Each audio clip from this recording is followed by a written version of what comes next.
Hello and thanks for joining us again on SEABL TV. Well, today I'm out in Dandenong, and while I'm down here I've had the chance to catch up with one of their new recruits, Andrew Harms, and we're just down here a bit to talk about the season ahead and his move from Frankston. Andrew, thanks for joining us today. Thanks for having me.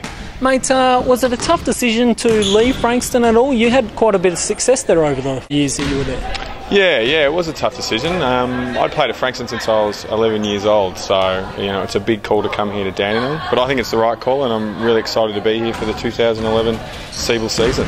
Mate, how tough was last year? Was it frustrating? Was it a frustrating year after such the success you had in 2009? Yeah, it was a really frustrating year for us as a team. I think we failed to tick a lot of boxes coming into the season, and I think we took a lot of things for granted both on and off the floor, and I think with the way the league is nowadays, if you take your foot off the pedal, the rest of the competition's just going to streak ahead, and we found that by winning it all and then not making the playoffs. So an incredibly disappointing season. And mate, tell us about the move to Dandenong. How have you found it since moving here? Really good. It's a really professional program, and that's something that I haven't really experienced in my time in the SEABL, in terms of talking about recovery and talking about getting outside training and having different guys come in and provide different avenues for us to get better.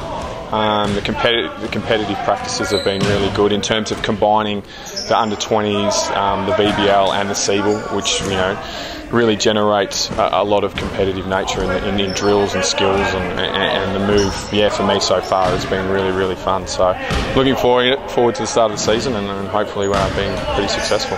Mate, can you tell us a bit though about the differences between here and Frankston, between the organisations and the coaching styles?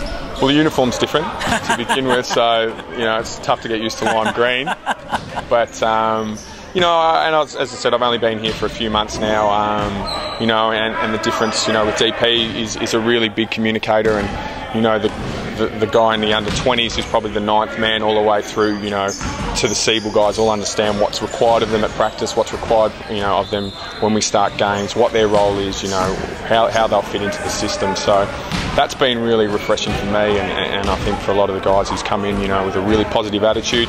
He's got the runs on the board in terms of him being a player and being a successful player, and just talking to him, the coaching that he's done over the time, and having coached with him at certain camps, I know that he has a really good basketball IQ. So that's been a really exciting thing for me to work with a fellow point guard.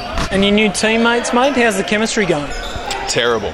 Yeah, it's been really bad. No, it's been good. It's been really good. And I think you get to know so many guys in the SEABL just from playing, sure, and just from being around the league. So, no, they've been really good.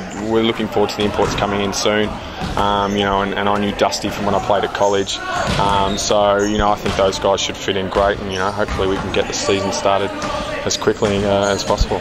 Okay, mate, is there anything in this season, in particular that you're looking forward to, and what are some of the strengths of this team?